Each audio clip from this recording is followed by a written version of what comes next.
Okay. Welcome everyone to a new episode of Coffee with Gable. Just before we dive in to today's webinar, want to go over some housekeeping and Zoom tips really quick. So this webinar is eligible for SHRM recertification. We will send over the SHRM code to all of you who attend live today. So be on the lookout for that email if you'd like to submit today's conversation. Additionally, if you want to participate in the chat with us, make sure to change the Zoom chat settings to everyone because they might default to hosts and panelists only. And while we are waiting for everyone to trickle in, let's get to know each other a little bit better. So this webinar series is called Coffee with Gable. So I think it's very fitting to ask everyone, what is your go-to coffee order? And I'll be the first to start here. I prefer a classic cappuccino any day of the week. So let's see those answers coming up. And while you are typing or holding, hopefully, your cup of your favorite coffee, I want to present today's speakers. So with us today, we have Q Hamirani, who is the Global Head of Live and Work Anywhere at Airbnb. Welcome, Q. And we have with us Liza Mash Levin, the co-founder and CEO of Gable. Welcome, Liza. So I will be handing over the floor to you both. And let's start, by each of you introducing yourselves quickly and taking the conversation from there. Great. So maybe I'll let Q start as the guest. Yeah, sure. Well, nice to meet everyone. Thanks for having me here. I'm Q Hamirani. For the past year, I have been explicitly focused on building our Live and Work Anywhere Center of Excellence at Airbnb. And prior to that, 4 years prior to that, was the head of People Ops at Airbnb, which incubated a lot of the future work programs, which eventually became our Live and Work Anywhere program. Really excited to be with everyone here today, and I have my homegrown, my homemade Americano with a splash of Splenda is what I go to every morning in my kitchen. So I'm all set for that. Thank you, Q. So hello, everyone. I'm Liza. I'm the co-founder and CEO of Gable. We're a hybrid workforce management solution that helps employees to work from anywhere and book whether this is a hot desk, meeting space, even a dedicated office, to be able to work outside of their home and collaborate with their teammates, and also providing company leaders full visibility and control over the distributed workforce. Thank you for joining us to another episode of Coffee with Gable. So Q, I'll dive right into questions. Tell me a little bit more about how the Live and Work Anywhere program has actually started. Was it a pre-COVID idea, post-COVID? Walk me through a little bit about the thought process there. Yeah, no, I'm happy to. So I think, it was really interesting because as we reflect back, when the pandemic hit all of us around the world in February, March 2020, around that time, we realized that we needed to start supporting our employees to be able to go around the world. And initially it was a lot of, around folks wanting to be closer to family because COVID did put a really unknown and hard to deal with stress initially in the pandemic. And we, it was about, I would say, August of 2020, we incubated our Nomad program, which was, at the time, we thought it was a 1-year program. We'll do it for a year. The world will go back to where it was. Everyone will be back to where it was. And, we incubated it. And when I say we incubated it, we started really deeply studying what are all the complexities that are involved with allowing people to live and work anywhere. So I'm talking about like me studying tax treaties between countries, looking at privacy, obviously with a team of consultants at the time, because that was not my domain of expertise, but it was an amazing crash course and something I love diving deep into when things are unknown to me. And then, as you fast forward into kind of early 2022, it was very clear that the world is not going back to where it was. Airbnb was also very unique in the sense where, all the way up until we announced our Live and Work Anywhere program, which is more holistic than the Nomad program. And I can talk about the dimensions of that in a second. But, before we announced our Live and Work Anywhere program in April of 2022, we were one of the late deciders in terms of taking a stance on what we thought the future work would be, both for our employees and in general. So, we were very cognizant of two things. One was we did not want to keep saying we would do something, and then a new variant, for example, of COVID would make us backtrack what we thought we were going to do. We wanted to be very thoughtful on when we say we're going to do something, we had enough conviction, both from where we thought and knew where the world was going from our perspective, but also that we had studied all these complexities on compliance for a longer duration. So from August 2020 to like Jan or Feb of 2022, almost 2 years, was just continuing to let people travel, but in a very research-based way and studying specifics.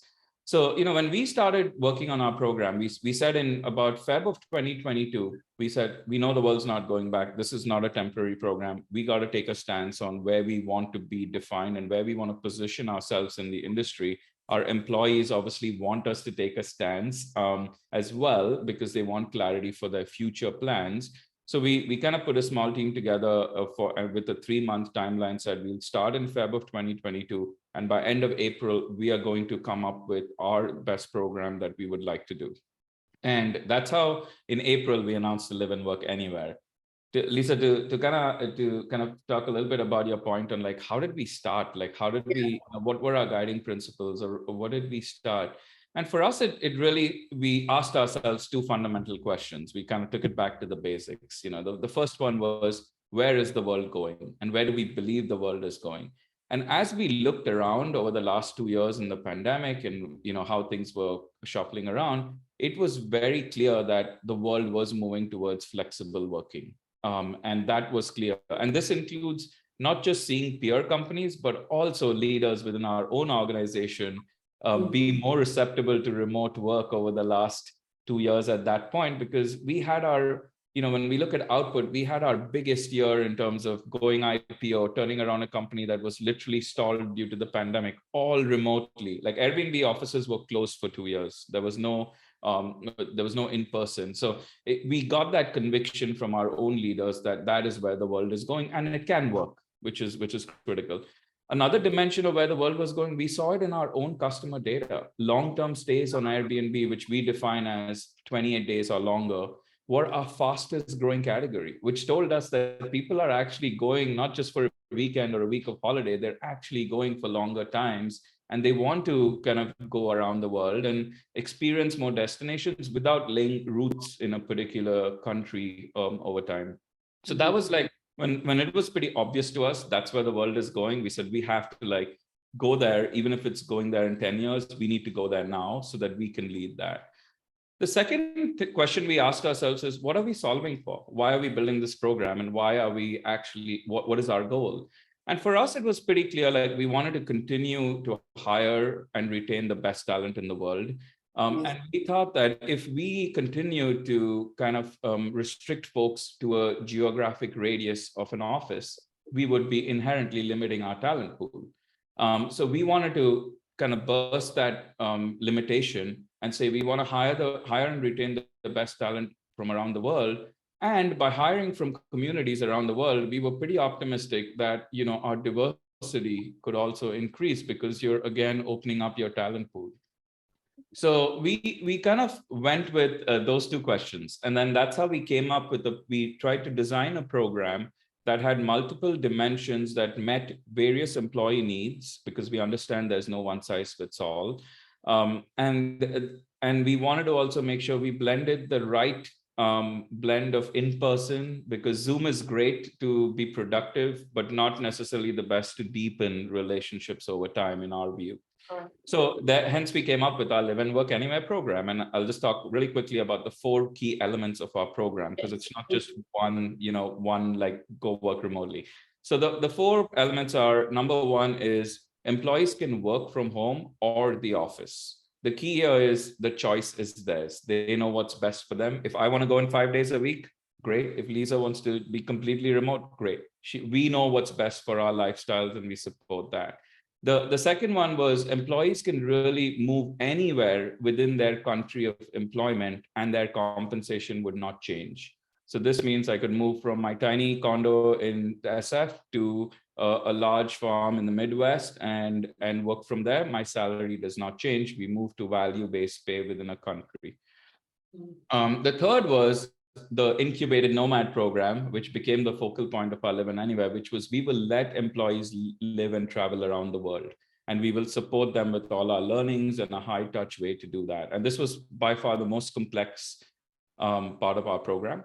The fourth one was we will make sure that we have in-person moments of gatherings so that we can continue to strengthen those relationships and work in a highly coordinated way.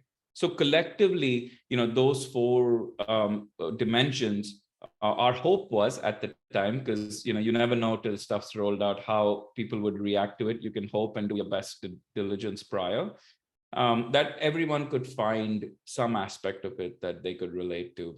And as we think through and reflect back on what were the reactions, because we were hoping for the best, but honestly, no one knows till it's kind of rolled out, right? So in our reactions, it was amazing for us. It was far, at least in my view, it far superseded what we thought. Like, we did not build something just to get good reactions, but that was an amazing byproduct, almost exponentially more than I had anticipated, which was a great validation of all the hours of hard work and research kind of paid off. But on the reaction front, I'll break it up into internal and external really quick. Our internal reactions were employees were very happy to hear a holistic program. They felt like the program was relatable because we were hearing what employees wanted, and we tried to meet most of what we were hearing. It's hard to meet every aspect.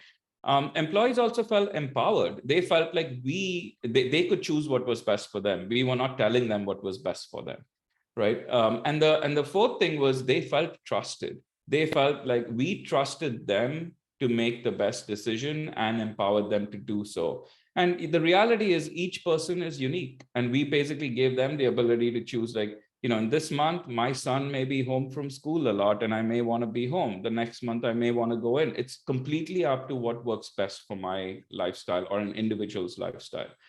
On the external front, as many of you may have heard, like, one of the reactions, which we were again not anticipating, was like, we got 1 million hits to our career page after we announced our program, right? And what that eventually ended up meaning was the amount of job applications we got was like twofold or more, like exponentially more than we were getting before, because people were able to relate to our program even beyond Airbnb. It was amazing to see. We were in like over 1,000 press publications. You name the outlet, and that was just amazing to see that the world recognized what we were doing and we were trying to go in the right direction. So that's that's a lot about like the journey of how we were thinking through it, our principles, our reactions. And it's just been an amazing way to continue to evolve the program, because the work's not done. You have to keep continuing to evolve and grow and find innovative ways to kind of keep up with that.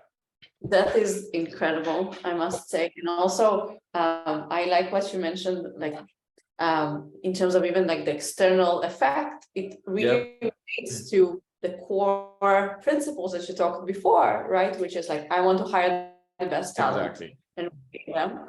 Plus, I want to hire from diverse communities. I want to increase diversity. So it's literally like a full circle. If I hear this, which is, in my opinion, the best way of having a vision and execute an excellent execution, I would say.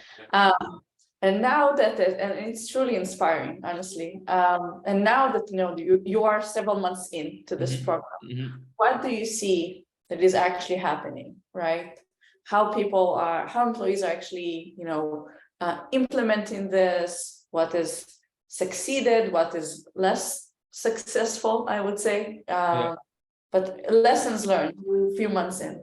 Yeah, so I think it's almost been a year into our program. It'll be a year coming up, in a few months. And I think, there's a couple early lessons we learned and a couple that we're continuing to iterate on. In terms of the early lessons, I think one thing that was very apparent to us a few months after rolling out the program was that this program has such a vast impact across your people and workplace practices. So we knew we were designing a program for our employees. We didn't have the capacity, and we realized pretty quickly that we had to focus on things like what is our employee value proposition across the board? Yes, we've talked about flexibility, but how do you enable learning in a flexible work environment? How do you reevaluate your perks and programs that you are offering to support and enable living and work anywhere? From a workplace standpoint, how are, you're giving employees a complete choice, right? You're giving them a choice to travel and live and work anywhere. How do you host them from a workplace standpoint when you don't have offices around the world? Or how do you think through the flexibility and innovation on the workplace standpoint to make sure that you can kind of deal with that? So really rethinking your employee value proposition was one thing that we really had to do after the fact. But that's a quick learning. On the workplace front, I would also say, one of the things that we knew this, but it kind of helped us reinforce in a learning context of, we don't know which way the future of the offices is going to go from our perspective, because we are not mandating behaviors. So what that means is that we had to make sure that we studied how and what people wanted in the future of an office space and how we could meet those needs. So a few quick examples are like in where we have big offices, we put like Wi-Fi and temperature sensors to understand what nooks of the offices are being used. We've done space pilots in our big offices, like trying to look at collaboration zones, cafe style, studiolos, which are like small one-person meeting rooms that are in a unique context. And we're going to study, and we're asking our employees for feedback. What did you like when you came in? What didn't you like? And we're redoing the spaces iteratively. I think Gable is a great example of innovation in the workplace flexibility scheme of, you can now look at a solution like Gable to now offer employees a workplace anywhere in the world, right? And these are things you can't do in-house, or it will suck up a lot of capacity and time to do in-house. So really learning and experimenting and being open, especially on the workplace side, we've told ourselves, like, for the next year, we have to study and learn, try things, see what resonates, see what works, leverage innovative players in the marketplace so that we can actually really bring up that innovation and flexibility in the workplace that honestly there was not a need to do that pre-pandemic. We had got complacent in having a great office design. And then when I say we, I mean the industry, like great office design, a lot of on-site perks that, started 10, 20 years ago. And that was the workplace. So workplace is being revolutionized. And I think that's something that we need to continue keeping an eye on and working through as well. That's incredible. And I think you hit the nail on the head there in terms of like the workplace and its innovation, I would say. So we hear it all the time, right? Yep. The reason people are coming to the office has changed. Yep. How they use an office has changed. What's the frequency? Yep. And I'm wondering, like, from your point of view and the data that you've collected, what do you see is like the future of workplace? I think the future of workplace is still in the works, is my starting point. However, I do think the future of workplace is the same kind of core aspect of flexibility, but from the employer's perspective, providing that flexibility for employees to be able to work anywhere. And sometimes, and work from home is not always the solution for everyone. Some folks have unsustainable work conditions at home. Right. My Wi-Fi may be weak if I'm on a farm, or I may have 5 kids running in the background and it's hard for me to focus. So people need workspaces. So I would say really focusing on how does an employer provide flexibility is going to be one key thing. And the other thing is, I do think that, and this is yet to be proven, which is why I say I still do think, and it's a work in progress, that I think a lot of the workplace needs in the future are going to be more heavily weighted towards collaboration versus heads down work, right? And heads down work will never go away. People will always need that to some extent, but it's going to shift. The pendulum's going to be more on how do you have collaboration hubs. So we have in our space pilots that we do, we have things like bookable collaboration hubs that team can book and they can redo the space. We also have drop-in collaboration hubs, and we're trying to see like the usage of that. So I think workplace is going to be yes, partly for heads down work, but a lot of it is going to be collaboration that really drives that connection, camaraderie, and you recharge your kind of social barometer in kind of deepening those relationships before you kind of go off and then stay remote for a bit if you need to in that context. So I think it's still to be determined. It's really interesting because like 10 or 20 years ago, workplace evolved into having an awesome design, open office, having on-site perks. And that was great because that became the norm around the world. Now, Exactly. what is that 2.0 going to be? We don't know yet, but what we do know at Airbnb is we want to be extremely thoughtful, intentional, and we want to lead the way on what that future of workplace will be. I think it's still kind of in that very research and learning phase. But we do know we have to like adapt and be flexible no matter what we do. And I think that's the world looks up to Airbnb. I think that this is the way that we see it. I think that there is such an innovation in everything that Airbnb does. And I think that that's part of it. So thank you for that answer. I definitely agree. I want to open this up to a little bit of a Q&A. We have a few questions from the audience. So I'll start. We'll try our best to highlight some. Joking is asking, what type of motivators or incentives or trainings did you utilize to get buy-in from supervisors that struggle to manage remotely? That's a great question. I mean, I think for us, it was, we continuously focus on manager effectiveness, especially as a lot of organizations like ours and perhaps others, I'm sure, have first-time managers or managers that are in general needing more support. And we looked at this as supporting them in terms of how they can manage remotely as just one aspect of that. So we double down in that to say, okay, if an employee is working remotely, what are the expectations you should be setting up front? Like, what are the time zone, if someone's going around the world, what are the time zone expectations, really anchoring down on the basics of people programs, right? So if you're setting strong expectations, you can actually performance management against those expectations. So having those conversations up front, we've created a lot of toolkits to help our managers really understand how to do it. And when they need help, really guiding them through that. But it really comes down to providing them with some level of toolkits. What are the questions you can ask? How do you do effective kind of check-ins and so on and so forth, so that you are making sure the output is delivered versus the hours they're online. That's kind of where I think the world is going to as well, is less about were you online X hours a day, but what is your output? And really holding them, I think when we launched our program, we told our employees, flexibility will not work without accountability. So they have to own up their share of being accountable, because we're trusting and empowering them. And if they don't hold up their share of accountability, it's not going to work. So that's how we approached it when we talked to our employees about the program, and we do hold a high bar on that as well. I'm going to frame this sentence. Really, this is definitely how I believe companies work. There is another very interesting question, and we are all a very data-driven organization, so I'm sure you have a lot of insights there. From Haley, were there any results in data from the program that surprised you, actually?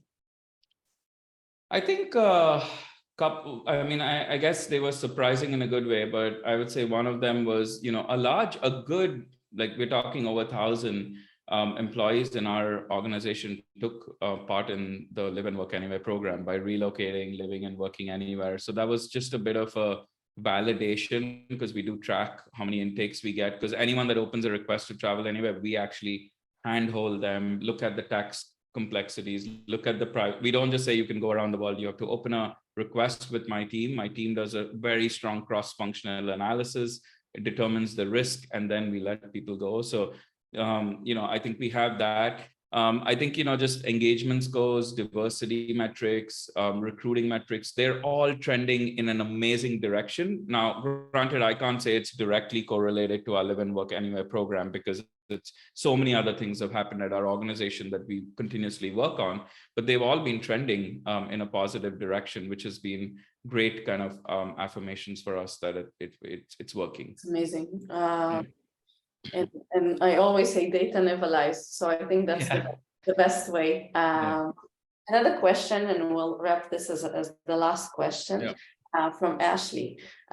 We've been experiencing generational differences, especially amongst leadership. How did you navigate that when coming to a consensus about your program?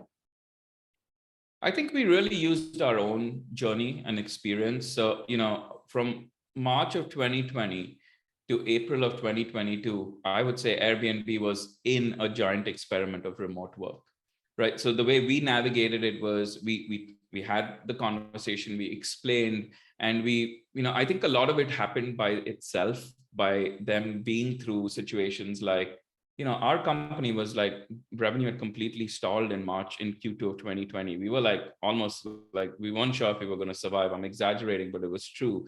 And then we had to turn around and go IPO, which we had a successful IPO. Then we had to build, more programs. We also did, unfortunately, our big layoff in May 2020, all remotely, and it was executed fairly well. So I think for us, it was more that our biggest milestones in our history were achieved remotely.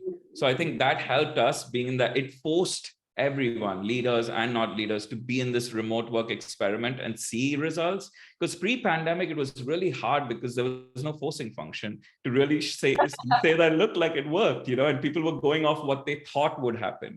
So I think that really helped us. Like, we were completely remote through the pandemic. We didn't have offices open, so it forced us to be in that. And results and actions, are easier to convince folks when they see that versus just the speculative, it could be better. So it was a little bit of an easier journey for us because everyone lived through it and saw the benefits of it. Yeah, basically, there is no, if you've done these milestones, there is not even a discussion that it could work, right? Exactly. Yeah. Amazing.